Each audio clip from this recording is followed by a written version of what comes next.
So I'm going to give you another one of Chaucer's Canterbury Tales now in summary form. Again, we don't have time to read them all. This one is particularly hilarious and offensive. So sorry about that. And also, I hope you enjoy it.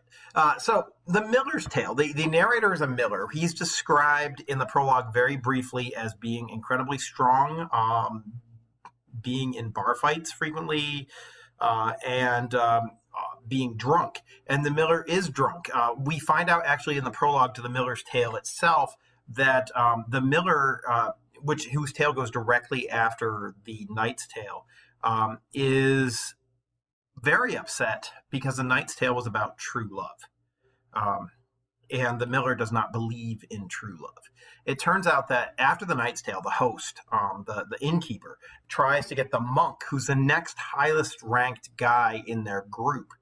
Remember, he came of noble birth or of higher placed birth and went into the church. And he's also a monk in the prior of his cell. The host tries to get the monk to tell the next story, so they're going to stay in the feudal pyramid sort of order. But the miller interrupts. He's like, oh, hell no, I'm telling my own story. And the miller, like I said, he's upset because the knight told the story about true love and the power of love and love conquering all. And the miller doesn't believe in love because the miller apparently has recently been married to a much younger woman who cheated on him, and now he's feeling bitter about love in general. And so he sets out to tell a tale, and his tale is actually going to mock the Knight's Tale. It's going to be constructed in a lot of the same ways. There's a lot of interesting parallels that we'll talk about as we go through and get to the end of the Miller's Tale. But a definition you need to know: the Miller's Tale is a different kind of medieval story that was very, very popular in the Middle Ages. This is what's called low comedy. Low comedy is comedy that depends on physical action, broadly humorous or farcical, like nonsensical situations, and often, bawdy or vulgar jokes. That means basically jokes involving sex or sexuality or bodily functions, things that are gross or rude. That's what makes it low comedy. And so this guy's he's drunk.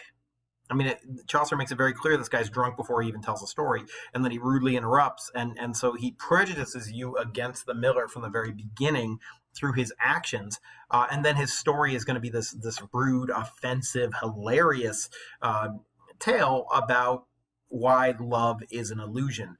It's a direct satire of medieval romance, which elevates love, love for love's sake, and forbidden romance and stuff like that. So it's going to be a direct satire of medieval romance, the whole genre, but more specifically of the Knight's Tale itself.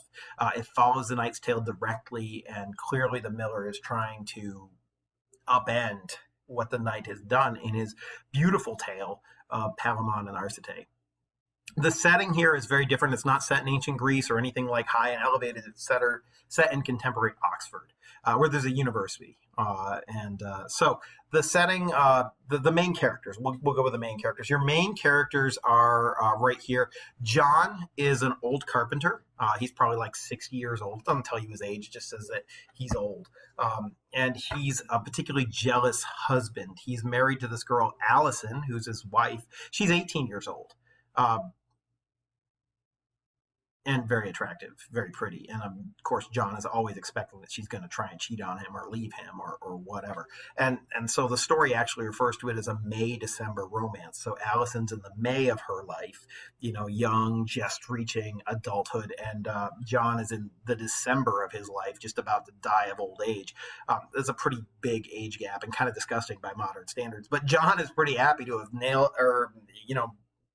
married this young girl. However, he's always terrified that she's going to cheat on him. Meanwhile, inside John's house, because he lives in a college town, he is renting a room to this guy, Nicholas, who's a 20-something grad student. Nicholas's one defining trait, aside from being very smart, is that he's incredibly lustful and he's always sleeping around. And so, in particular, John is very nervous about Nicholas living in his house. And so he doesn't let Allison out of his sight and doesn't give her any freedom or control of her own life in any meaningful way. It's really interesting, too, that the miller as a storyteller like when you look at Allison as a character and Emily as a character, they're both about the same age. They're both described as very beautiful.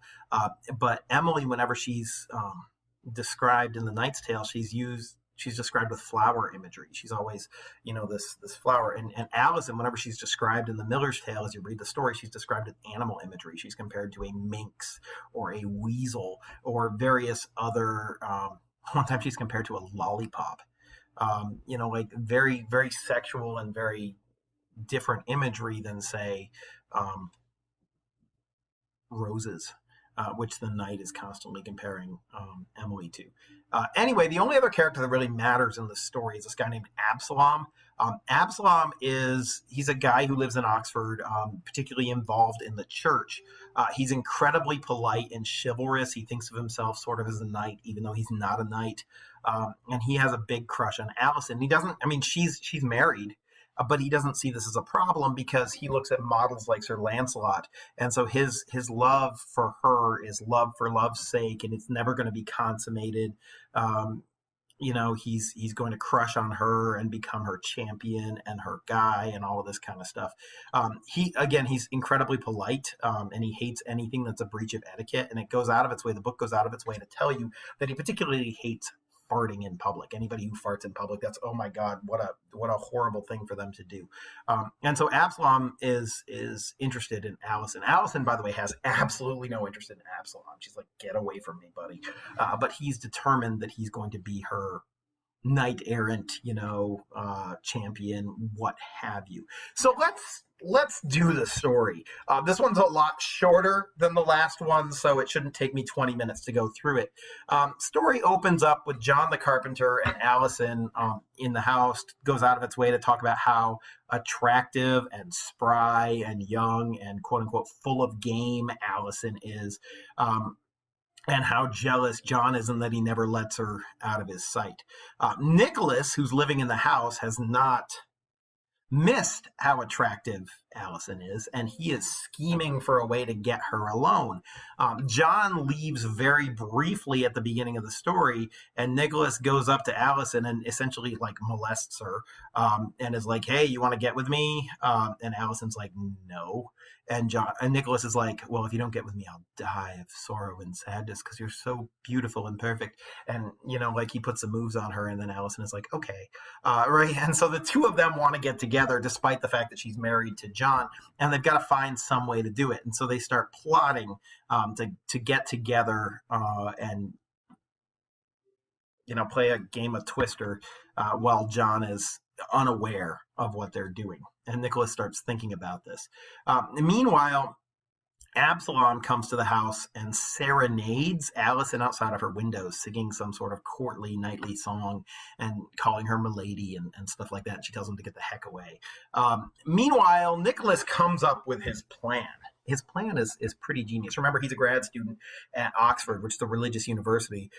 In particular, he's been studying stars and star charts and that kind of a thing, which is less the science that it is today, less astronomy and more astrology as it was in the Middle Ages. Anyway, John calls Nicholas for dinner one day, and Nicholas doesn't come up to dinner. And John gets a little nervous, what's going on with Nicholas, and he goes down and he finds Nicholas passed out on the ground crying. And so he goes in to try and find out what's going on. And from Nicholas, he discovers that Nicholas has been reading the future in the stars, and he has heard a message from God. And the message from God essentially is that the world has become so evil and so sinful that God is going to destroy it with a second flood, just like Noah and the ark. This is an allusion, of course, to the Noah's Ark story. If you guys remember that story, biblically, God got pissed off that everybody in the world was so evil except for Noah. And so he sent a messenger down to Noah and told Noah to build this thing called an ark and put 2 of every kind of animal on it. And then he was going to flood out the whole world and everything was going to die and people were going to be able to start over, and that's the story of Noah and the ark. And so what Nicholas does, he sort of creates a second story. He's like, John, you're a carpenter. It's your job to build boats because a flood's coming and it's coming soon. It's going to wipe us all out. And so John believes this, and he decides that the thing to do is to build boats. And what he's going to do is he's going to build them in his giant barn. They're like 3 tubs or whatever. And one is going to be for himself and Allison, and another one for Nicholas. And they're going to, when the water comes in, it'll come right up under these tubs, and the tubs will lift up, and they'll be able to float and be safe. And so John starts building these tubs out. He's a carpenter, building them out in his barn. And Nicholas is pretty convinced that he's going to get an opportunity to be with Allison because of this. The problem is that John still never leaves Allison out of his sight, and so every night he goes up into the boat with Allison and pulls up the ladder, and the 2 of them are in the boat, and Nicholas can't get with her. And so anyway, long story short, John works particularly hard one day, and Nicholas knows that he's incredibly tired. And so Allison and John are up in the boat, and Nicholas brings a ladder, and Allison comes down. The 2 of them run off to Allison and John's bedroom and decide to spend the whole night, playing Twister on John and Allison's bed. And they do. And they're having a great old time cheating on this old man. Which is pretty reprehensible. Remember, this is a story that mocks love and really focuses just on lust. Of course, Absalom has heard that Allison is going to be in the house alone because John is making these boats. And so he thinks this is his golden opportunity. And Absalom comes to the window and knocks on it. And Allison opens the window and is like, "What are you doing?" Like, Nicholas is hiding, like under the window against the wall or whatever. And she's got herself wrapped in a blanket, and she's like, "What are you doing?" And Absalom's like, "I have come to tell you that I love you, fair maiden. I shall not leave until you give me a kiss." And so Allison is like, "Oh God, what do I do here?" And she decides she's going to play a trick on Absalom and get rid of him forever. And she's like, "Okay, one kiss, but you have to close your eyes. You can't open them. You have to promise me." And of course, being a chivalrous guy, Absalom is like, "I promise, my lady, and whatever you ask." And so Allison then sticks her naked butt out the window, and Absalom kisses it. And, when he's done kissing it, he's like, ugh. But he doesn't really know what happened. And so he starts to leave. And as he's leaving, he hears Nicholas and Allison laughing together at him. And suddenly, like thunderstruck, realizes what she just did. And so he runs into town, into the blacksmith shop. He pulls a red hot poker out of the fire. And he goes running back to the room with Nicholas and Allison, who are just getting back to what they were doing. And he knocks on the window again, and Allison is like, "Oh God." And she opens the window and she looks out and she's like, "What?" And he's like, "Oh, that kiss was just so lovely that I was wondering if I could beg one more. I swear I'll leave after one more kiss." And she's like, "Just a second."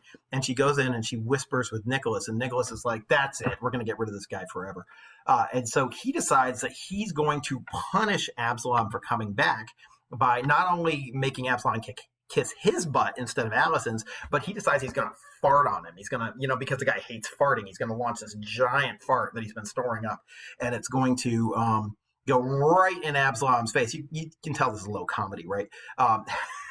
And so he does. He sticks his butt out the window, and he's just getting ready to rip it. And of course, Absalom is right there with a red hot poker, and he's getting ready to jab the poker into Nicholas's butt, right into his quote unquote nether eye. I imagine you can figure out what that means. And it all comes together in this perfect fart joke fashion. Nicholas rips this giant fart joke just as Absalom jabs the giant hot red poker into his butt. And of course, the fart makes an enormous thundering sound. The red hot poker lights the fart, which bursts into flames and makes a bright light. And then there's this burning that happens on Nicholas's butt, at which point Nicholas goes running around the room screaming, "Water, water, water." And of course, all this noise wakes up John, who is sleeping in a boat that he built in the barn, because he thinks the flood of Noah is coming to wipe out all of the country. And so John wakes up and he hears this loud rumble, which of course was the fart, but he thinks it's thunder. He sees this burst of light, which of course is the fart igniting, but was he thinks is lightning, and then he hears a guy screaming water, and he's like, "Oh my God, the flood!" And he releases his boat to float away on the flood, but there's no flood, so the boat falls from the rafters of the barn and crashes open on the ground, and John is just sort of stunned, lying there. And then the entire town is like awoken, and they all come and they see John and his idiocy of building these boats, and they laugh at him, and they catch Absalom and Nicholas and Allison, like in the act of what they're all doing, and they're all of them are sort of ruined in their own way. And it's funny, and the whole thing is like this build up to this fart joke that happens at the end, which makes it low comedy. But when you look at the story, stop and rewind and look at the story, you can see the way that Chaucer is making fun, or the Miller is making fun of the knight. I mean, we've got a story of two young guys, Nicholas and Absalom, and they're in love with one girl, Allison. And so it's very much the same story construct as the Knight's Tale, except that the story directly mocks Absalom the entire way for acting chivalrous, when the Knight's Tale elevated people for acting chivalrous. The guy who's successful at getting the girl is the one who's the worst, and her whole relationship falls apart, and so does, so the whole story just picks apart. Even when you look at Allison and you compare her to Emily, it just picks apart the whole Knight's Tale bit by bit, and it's funny. It's a pretty hilarious story. The problem is that at the end of the story, all the people on the way to Canterbury, if you recall, the stories are being judged on two criteria. One of them is entertainment, but the other is morality. What's the moral of the story? And so while this story is wildly entertaining, the pilgrims on their way to Canterbury are like, what's the moral? What's the lesson here? And the only lesson that the Miller can really come up with is, don't marry somebody who's significantly younger than you. And I guess, if you're looking, I guess the real moral is don't cheat. Don't be a cheater, because it'll come back in and bite you in the butt. But that's it. It's not a great moral tale. It doesn't teach how to be and how to behave. It teaches, maybe by example, how not to be. But anyway, that's the Miller's Tale, and yeah, I hope you enjoyed that. Thanks. I guess I should add that before you go crazy and you think to yourself, how could he teach me this tale in high school? This Canterbury Tales have been being taught in high school since like 1700s. It's just accepted and canonical, and this is one of those tales that's been taught forever. So it is what it is. Thanks again.